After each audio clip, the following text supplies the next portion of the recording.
more Zorn kill counts. Until I need you. I'm sorry. I love you. Oh no! But I put on pants.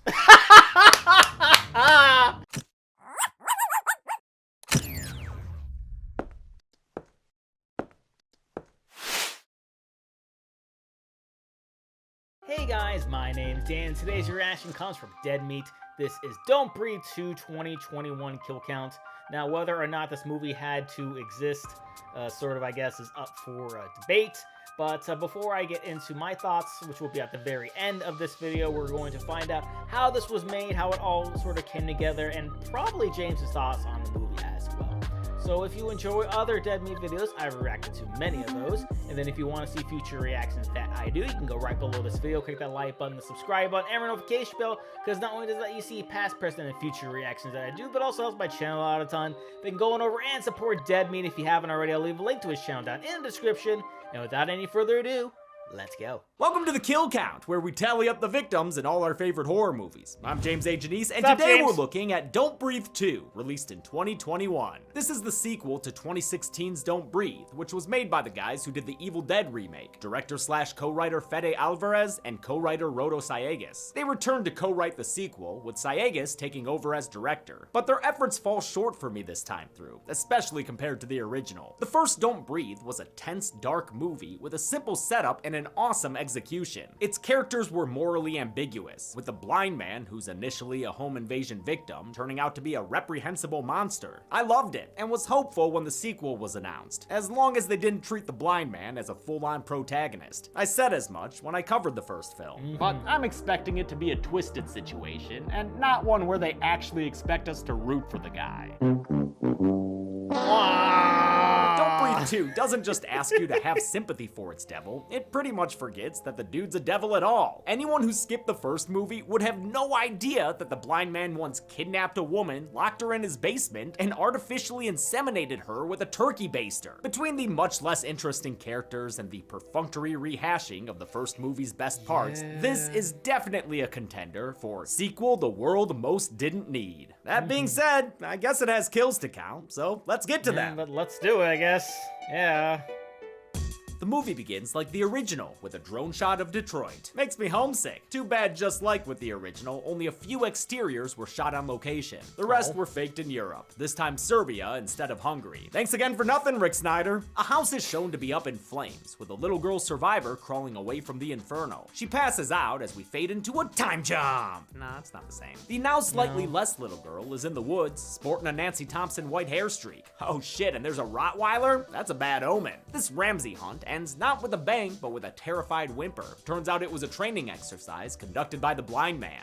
Sorry, Father. I'll make it next time. She is, of course, referring to her bed. The blind man, and obviously not his daughter, live in obviously not Detroit. His new old home is even more isolated than his city block bachelor pad in the first one. The story he's told this girl is that he's her dad and that her mom died in the house fire we saw. He rescued her and also named her Phoenix for thematic relevance. Speaking of names, some behind the scenes stuff confirms the blind man's name. His name is Norman Northstorm. I feel like I should have known his name is Norm. Everybody knows that name. Phoenix is homeschooled via Braille and revolvers, but it leaves her isolated with not a single pal to speak of. She's left fantasizing about doing jackass stunts with friends. I'm Phoenix Blindman, and this is Scooter Spin.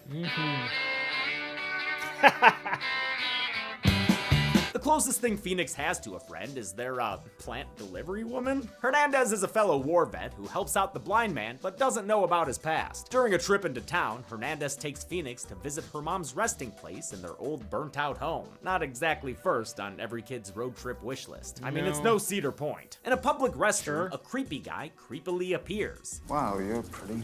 Shut that shit down, Shadow! Snap my fingers and he'll bite your testicles off. Yeah, Good Fluffy boy. here will listen to any order of this Phoenix. It's good that she has protection, like Shadow the dog and Hernandez the vet. The creepster Raylan sees Hernandez and knows she'll be a problem for future kidnapping attempts. That's why later that night, he and his men and Dog Boys set up a roadblock trap. The ruse works, and with no Pachucos to protect her, they're able to solve their Hernandez problem. And when the only tool you have is a hammer, well, every head seems like a nail. At home, things are tense between Phoenix and Noclops. She's sick of being lonely. You have no idea what it is to be alone. You have me. You're not enough. Damn, put away them talents, Phoenix. You're cutting deep. Phoenix is played with strength and confidence by Madeline Grace in her theatrical debut. Wish my first job had a good boy co-worker. No. As long as I had a piece of a raw hot dog in my hand, he would do whatever I wanted. Oh, that's Hey, adorable. that's how Zoran works too. The blind man is played by a returning Stephen Lang, who, lest you forget, goes by slang. The first time I met Steven, I said, "Hello, sir, nice to meet you." He said, "It's not sir, it's slang." For as much as the movie fumbles dealing with his character, I gotta give Slang credit for his portrayal of a dude completely beaten down by an uncaring universe. He spends his life waiting for the axe to fall. Of course, the character's response is to kidnap girls to give him new daughters. So fuck that guy, no matter Yeah. how upset he is at mean old God. Never take anything for granted. God will take it from you. That night, their house is beset by home invaders who lure the blind man out through his cute Roddy shadow. Unlike the criminals in the last movie, these ones aren't interesting characters, or really, characters at all. No. And definitely no match for the girl who grew up in slasher military school. In an echo of the most memorable shot from the original, co-writer turned first-time director Rodo Sayegas charts Phoenix's course around this new batch of invaders in an unbroken 5-minute shot that took 25 takes to time perfectly. Damn. There's a very complex choreography between the lighting and the camera, going through hallways, going up the stairs, going into a room, That's underneath incredible. the bed. The shot begins with the blind man getting ready and going outside, then moves all around the house and goes upstairs to show Phoenix reacting to the new problem. Some of her escapes are admittedly a bit unlikely, but it's a stylish way to show off her survival skills. That Agreed. Phoenix is clever as a fox. Still, how light can that damn girl land on her feet? Does she have stealth armor equipped or something? She could take down the whole damn Yiga clan. Another benefit of this unbroken shot that, yes, is still going, is that it shows off the movie's detailed set design. This house was a very important character of its own. It's the kind of the mother that's missing from the family. Outside, the blind man finds man's best friend's body. Poor Shadow. He had been a loyal, scary good boy since the last movie. Norm checks Spike for chest bursters, but only finds ammunition, which is weird. He hasn't fed Shadow kibbles and bullets in years. That means someone popped this pup, so Norm's about to go full-on John Wick. Right as Phoenix is found by a bird catcher, the party crasher punches through the window to play chiropractor with the guy. At Pop's command, Phoenix runs for the basement, but gets absolutely wrecked on the way down. Oh my god. Don't worry, y'all, she's fine. Just a little blood. Oh, and hyperventilation. Okay, and now she's passing out in a chokey. I guess she could be better. The blind man's all of a sudden in the garage, sealing a stab wound with crazy glue. A guy named Jared starts sniffing around, looking like junkie Cody Rhodes, but the old man A little bests him bit, in yeah. both hide and seek and grab and snatch. Jared is found screaming through a pair of super glued lips by his brother Jim Bob, who kind of looks like an evil elf. With his nose glued shut too, that boy can't breathe. So maybe find something to cut his lips open with, or nope, just stab him through the cheek. Yeah, sure, yeah. Why do you sound like Donald Duck? They realize they're dealing with a Navy SEAL as Jared cuts his mouth open like Billy Butcherson. Cody does love to blade. The blind man's in the basement hefting Sure some does. rebar like his personal Excalibur when he hears that his plumbing is getting used. Cause Phoenix just woke up to find herself in an impromptu Houdini act thanks to this guy Duke. Norm rolls out a Hank Hill special to make sure Duke can't get trigger happy on him. Then he steps out and uses his ears in anger to get started in a Duke dispute. Their ensuing scuffle includes some Bush's baked beatings and what has to be a couple of compound fractures. When Duke walks away the victor, the blind man MacGyvers a bomb out of some wires, a cot, and the leaking propane. It blows up, killing Duke, who at least died doing what he loves, terrorizing children and the elderly. Norm saves his surrogate daughter from the cold water casket, sending her tumbling out like Indiana Jones from a fridge. Breathe. Breathe. Breathe. Hey, that's not what the movie title told me to do. No, Raylan and it's his a men don't. start to beat down the door as Phoenix gets a look at Duke's flame-broiled face. Huh, kid, kinda makes you see the guy who built you a custom child jail in a whole new light. Before she can think Ew. too hard on it, Raylan corners them in the Home Depot Garden Center. It's not me you need to be scared of, but the man standing next to you. When this line was included in the trailers, it made me think the blind man would still be treated like the bad guy that he is. But that was not the case. No. I don't know who he is. Because Raylan doesn't even know Norm's past. Come on, man. If you're hired to be in the sequel, at least do your research. The movie did a similar fake out earlier with Hernandez. You're a bad man. A man who's done terrible things. Made you think we'd crack this nut before being like, nah, just playing. At least I know you think that. Just like sometimes I do about myself. War changes us all. Yeah, that part kind of seemed like she was playing off the military past. No soul returns wholly from it. Again, I love moral ambiguity in my movies, films, but the sequel falls too much on the side of the blind man's not that bad compared to these other guys. Raylan does know that the blind man is not her real dad. He is. Check it out. He's got a sprig of rogue white hair just like she does. Turns out Raylan caused that house fire 8 years ago when he messed up cooking meth. He's been locked up ever since. The blind man must have found Phoenix that day and kept her for himself as a replacement daughter for the one he lost long ago. Now that Raylan's free, he can rescue her from the sky, as he explains without taking a single breath. But he did steal you away from me, and now he must die, you understand? Norm fights back and runs away, so another hide-and-seek game starts as Jared wrangles the kid back to the truck. They're halfway past the begonias when she pins his foot to the floor with a pitchfork. Ouchies. Then the stepdad steps up and aerates Jared's shoulder with a cultivator. He takes a shovel and beats Jared's head into a disgusting peroxide paste. Sure Phoenix does. screams for him to stop, but yeah, definitely too late there. Raylan finds Jared's body and decides to work smarter, not harder. He uses a bloody jacket to give his pit bull the scent of a blind man. Hoo-ha! Good boy races inside and snarls at Norm like they were in a G.I. Joe PSA.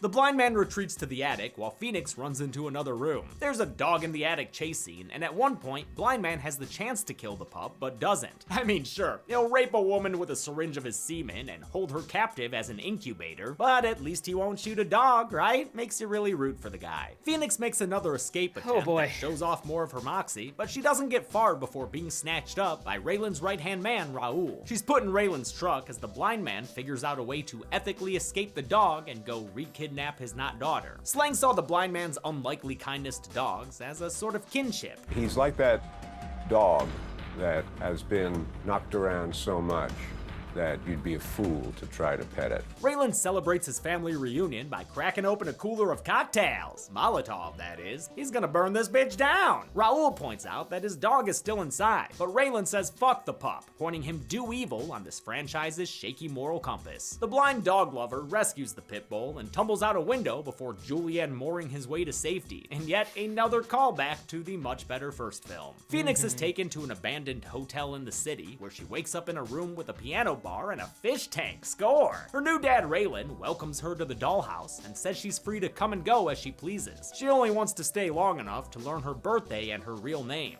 Tara. That's your real name. I'ma still call her Phoenix, though. She's ready to hit the road, Jack, no matter how many famous doctors hang around this place. That guy is famous, right? I swear I saw him on TV one time. Before Phoenix walks out the door, she's stopped by the sound of a song her mother taught her when she was young. Fly bird, fly bird. Mom? Well, it ain't Paul McCartney. Looks like the blind man lied about Phoenix's mom being dead, though by the sight of that blood she's coughing out, maybe he won't be a liar for long. New mom Josephine explains how the fire that ravaged their house also ravaged her heart, like biologically, since it was a meth lab fire. Her heart's just about donezo, and she needs a transplant ASAP. But not just any heart. Doctors said it has to be it must be a compatible donor. There it is. The halo is gone. This is how these people are shown to be a worse option for Phoenix than the serial killer rapist who kidnapped her for 8 years. Raylan only rescued his daughter from the blind man so he could cut out her heart and save his wife/meth cook. For as much as this movie seems pointless to me, I don't fault any of the main cast. Session 9 scaredy cat Brendan Sexton III plays Raylan with an oozy sleaze, while Gretel and Hansel actor Fiona O'Shaughnessy gives an unsettling mania to her performance, especially when she thanks her drugged up daughter for the heart she's about to steal. Like the first film's unapologetic thieves, they're another example of Alvarez and Sayegues populating their world with amoral outcasts. It makes for a very interesting and unpredictable story when no one is a good guy. The blind man wakes up and uses his Kenshi senses and new best friend to find out where to deliver his next ass beating. Go home. Better get there soon, dude. Phoenix is about to go under the blade. And according to criminal organ doctor Thomas Hanneman, the odds of surviving this procedure are a big fat goose egg. But Phoenix can't be dead just yet. She has to be alive and awake during the surgery. I have to cut it out of her while she's still breathing. Oh, Yo, that's fucked up. Right as Raul is complaining about how fucked up it is, the surgery is stopped by a power outage. Raylan sends Jim Bob to investigate. I can't believe his name is Jim Bob. How fucking dumb. In the basement, Jim Bob fiddles with the breakers until the blind man senses his cue. Like he did for the original film, Stephen Lang prepared by studying with the Northeast Association for the Blind. This time he focused on navigating in unfamiliar environments. You can really see the difference in these final fights. Norm goes down with a bullet in his side, but he manages to break his attacker's arm and stuff a sleigh bell down his throat. How festive. Triangulating the jingle jangle, he hurls Jim Bob's hammer directly into his skull from across the room. Once again, he murders someone by pulverizing their head, only this time it's with a hammer off screen. Raylan tells the surgeon they're going to relocate and directs Raul to gather the boys and kill the blind man. How many of us? Sheesh, okay, I was just asking. Raul takes 3 guys downstairs where they find the blind man lying on the ground in some water. But Raul knows this might be a trap, maybe since he's been dealing on these streets since the first movie, where we saw him fencing stolen goods for the ill-fated thieves. He lets the 3 nameless criminals wade in first. As soon as the T-Rex ripples touch the blind man's hand, he sits up and fills them full of holes. So long, fellas, we hardly knew you. Well, actually, we didn't really know you at all. Still invisible on dry land, Raul decides that he'd like to come back for a 3rd movie if they ever make one. They're gonna kill her. And that's not cool with me. What a line. Raul tells Norm where they're taking his pretend daughter, and I guess absolves himself of any sin. On their way out, the surgeon decides he's done with this shit. His cowardice retreat is cut short by the blind man off screen, who reduces him to lasagna noises in the dark. Oh yeah, not even a trip to St. Mungo's is gonna sort that out. Some cans of pesticide go off, but they must not be very strong, since nobody has any trouble breathing for the entirety of the next sequence. Cool. Seeing through it is another story though, and the blind man takes this opportunity to make his attack. The sequence is a colorful version of Norm taking away his opponent's ability to see, but it's not quite as evocative as the first film's grayscale night vision scene that worked so well. Raylan fires his gun blind, but instead of hitting Norm, he puts a hole in Josephine, proving this Nina doesn't live forever. The dads square up for round 2 as Josephine's body lurches and rolls. With Phoenix handcuffed to the corpse, the wheelchair drags her towards an empty swimming pool, and this pool's deep enough for regulation diving. To keep herself from going over the edge, Phoenix grabs a nearby machete and hacks off her mom's arm at the wrist. Holy shit, really gnarly stuff here. Too bad it doesn't work, and Phoenix winds up splashing down with her mom anyway. Thanks to some interference by Raylan's dog emancipating itself, Norm is able to grab his foe by the face. You're gonna see what I see. Is that metaphorical or nope? Oh, holy shit, he's going full Pandora. Just squishing those eyes for jujubes. Raylan's gonna need some Ray-Bans after that. With everyone apparently dead, it seems like the perfect time for Norm to make a confession to this girl he kidnapped 8 years ago.